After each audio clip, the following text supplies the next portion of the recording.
안녕하세요. 삶의 깊은 울림과 지혜를 나누는 시간입니다. 오늘 우리는 잠시 일상의 분주함을 내려놓고 우리 영혼의 가장 깊은 곳을 향한 여정으로 여러분을 초대하고자 합니다. 혹시 여러분의 신앙이 발목까지만 차오르는 얕은 물가에 머물러 있다고 느끼신 적은 없으신가요? 더 깊은 곳으로 나아가고 싶지만 세상의 시선과 나의 계획이라는 두 개 가로막혀 주저하고 있지는 않으신지요? 오늘 이야기가 여러분의 마음에 하나님의 따뜻한 위로와 깊은 은혜로 다가가기를 소망합니다. 잠시 귀를 기울여 이야기의 마음을 열어주시는 여러분의 시간에, 그리고 구독과 좋아요를 통해 더 많은 영혼들과 이 은혜를 나누어 주시는 여러분의 귀한 손길 위에 하늘의 놀라운 평안과 축복이 가득하기를 먼저 기도합니다. 자, 이제 우리 영혼을 잠기게 할 깊은 강의 이야기 속으로 함께 들어가 보겠습니다. 여러 시간 동안 계속된 찬양과 예배의 자리에 있어 본 적이 있으신가요? 마치 사랑하는 사람과 시간 가는 줄 모르고 깊은 대화를 나누는 것처럼 우리가 온 마음으로 하나님을 예배할 때 시간은 그 의미를 잃어버립니다. 세상의 시계는 멈추고 오직 영원하신 그분과의 교제만이 남게 되죠.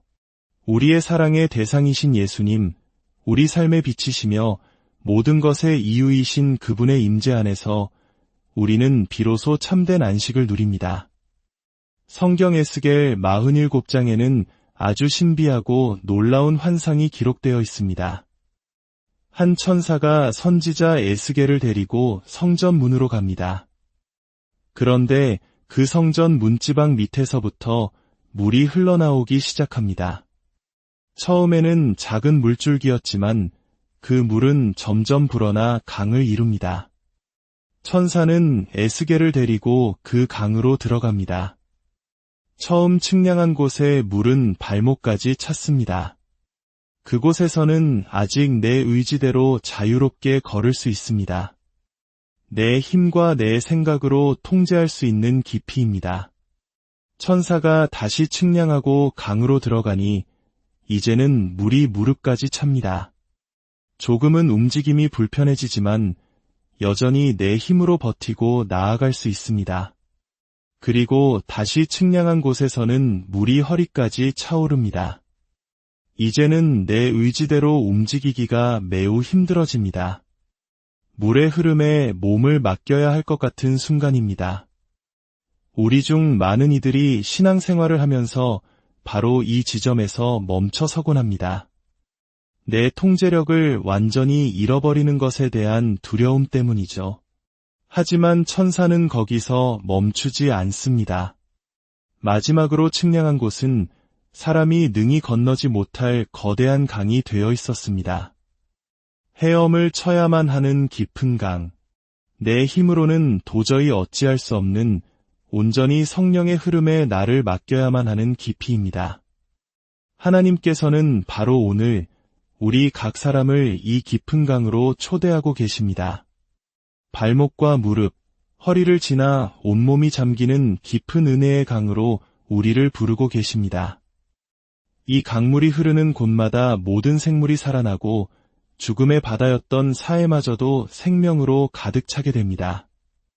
강가에는 온갖 종류의 과실나무가 자라나 달마다 새로운 열매를 맺고 그 잎사귀는 약재료가 된다고 성경은 말합니다. 이것이 바로 우리가 하나님의 임재 안에 깊이 잠길 때 일어나는 일입니다. 우리의 메마른 영혼이 살아나고 우리의 삶을 통해 끊임없이 생명의 열매가 맺히게 되는 것입니다. 더 이상 나의 노력과 애씀으로 억지로 열매를 맺으려 하는 것이 아니라 그저 성령의 흐름에 온전히 순종하고 맡길 때 하나님께서 친히 우리의 삶을 통해 일하시고 열매 맺게 하십니다.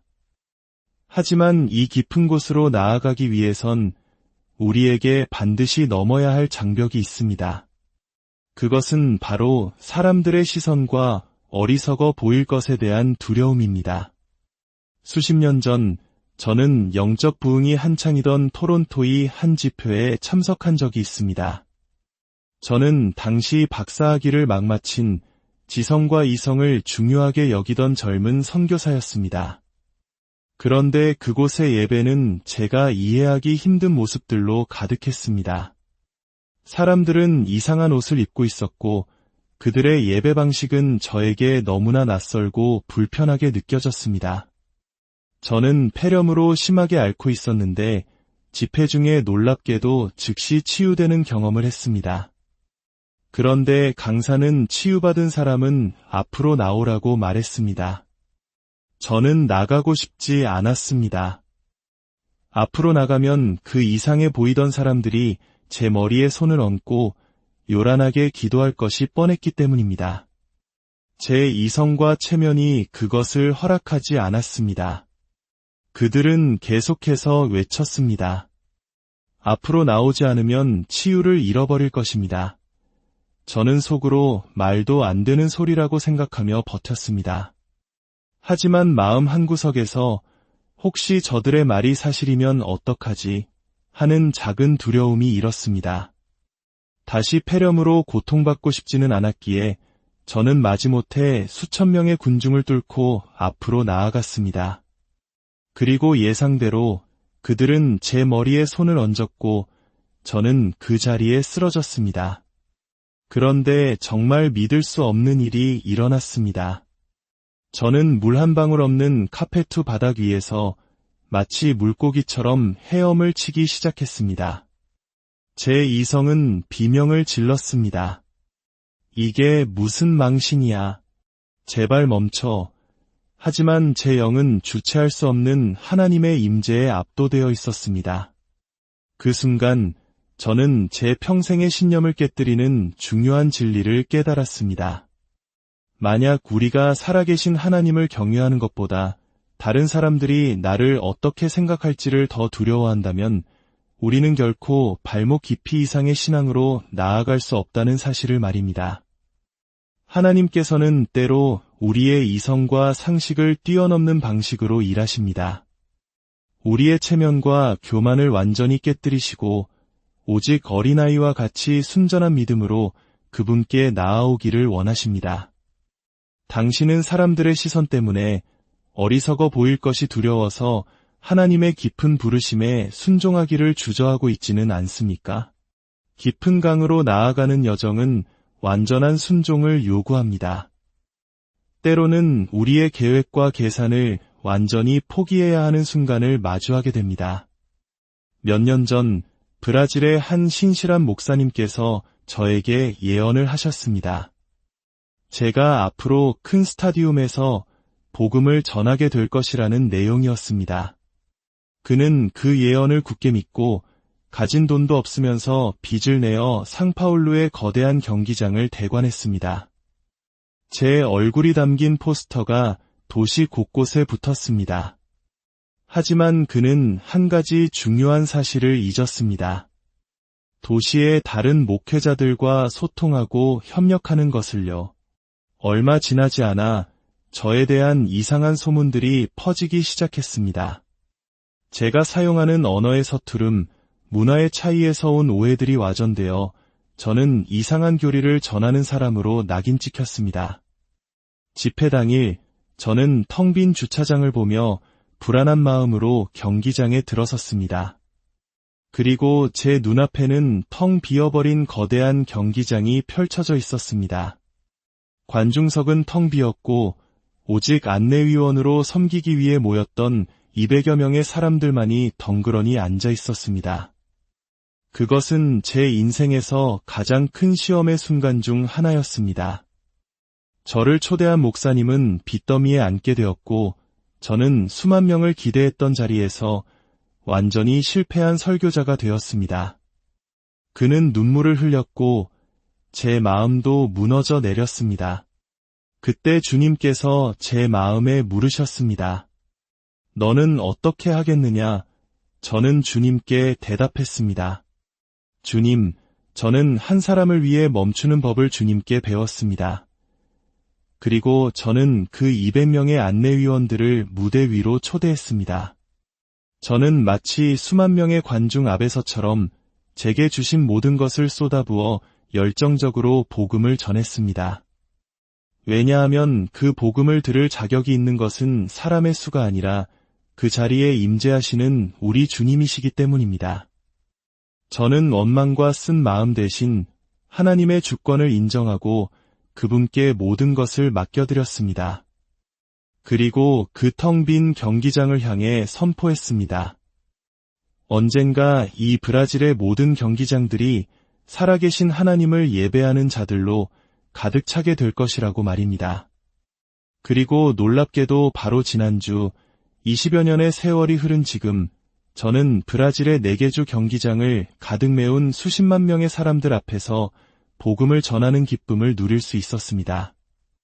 하나님께서는 우리의 실패처럼 보이는 순종을 통해 그분의 때에 가장 완벽한 방법으로 일하십니다. 우리의 순종은 때로 더 혹독한 시험을 통과해야 합니다. 몇 해 전 브라질의 한 대형 집회에서 있었던 일입니다.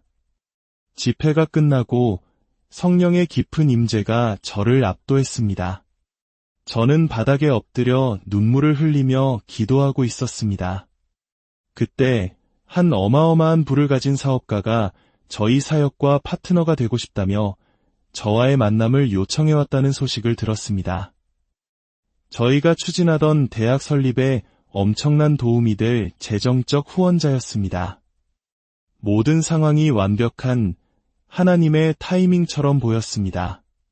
그런데 바로 그 순간 성령께서 제 마음에 아주 분명하게 말씀하셨습니다. 하이디, 나는 내가 지금 이 모임을 떠나 너의 방으로 돌아가기를 원한다. 다른 어떤 것도 하지 말고 방으로 돌아가 나의 얼굴을 구하여라. 저는 주님께 항변하고 싶었습니다. 주님, 이건 정말 좋은 기회입니다. 우리 사역에 꼭 필요한 만남입니다. 하지만 주님의 음성은 단호했습니다. 저는 순종해야 했습니다. 저를 돕는 사람들의 부축을 받아 겨우 몸을 일으켜 숙소로 향했습니다. 호텔 입구에 도착했을 때 바로 그 사업가가 그의 아내와 함께 서 있는 것을 보았습니다.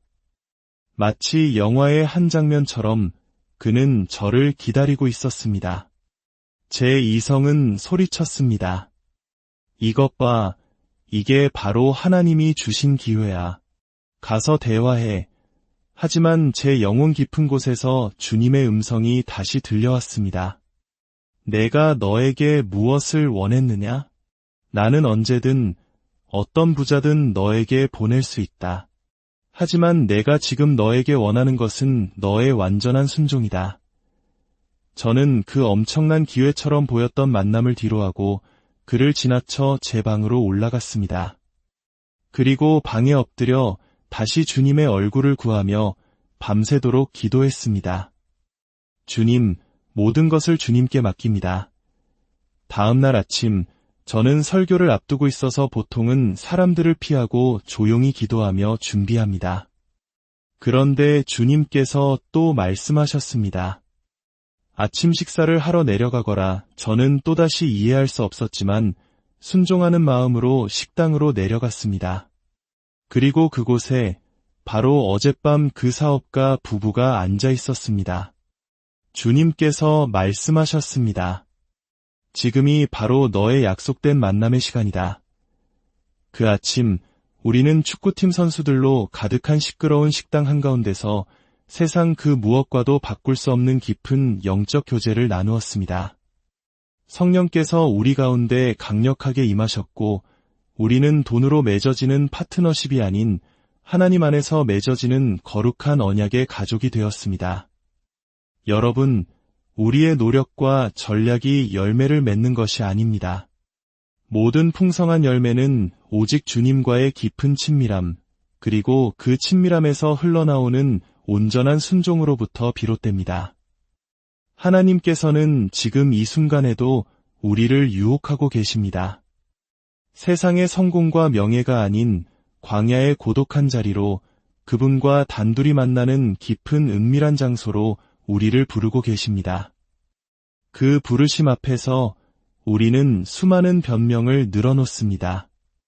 저는 너무 바쁩니다. 제게는 책임져야 할 일이 있습니다. 저의 계획이 있습니다. 하지만 주님은 우리에게 명령하지 않으십니다. 우리를 사랑으로 유혹하십니다.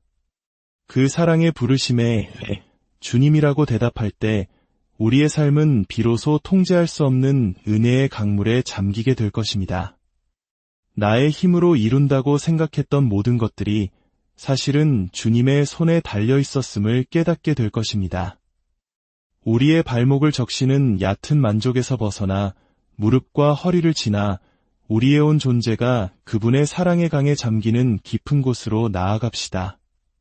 우리의 애씀을 멈추고 그분의 흐름에 우리를 온전히 맡겨드립시다. 그곳에 참된 생명이 있고 그곳에 마르지 않는 열매가 있으며 그곳에 우리의 영원한 기쁨이 있습니다. 사랑하는 여러분, 오늘 주님께서 당신의 마음 문을 두드리며 속삭이십니다. 나와 함께 더 깊은 곳으로 가지 않겠니? 당신의 대답은 무엇입니까? 주님, 이 시간 당신의 사랑하는 자녀들 위해 성령의 강물을 부어주소서. 세상의 시선을 두려워하는 마음을 제하시고 오직 주님만 경외하는 담대함을 주옵소서. 우리의 계획과 의지를 내려놓고 주님의 부르심에 온전히 순종하게 하소서. 그리하여 우리의 삶이 메마른 땅을 적시는 생명의 강이 되어 가는 곳마다 하나님의 나라를 이루고 풍성한 열매를 맺는 축복의 통로가 되게 하여 주옵소서. 우리를 사랑으로 유혹하시는 우리 주 예수 그리스도의 이름으로 기도합니다.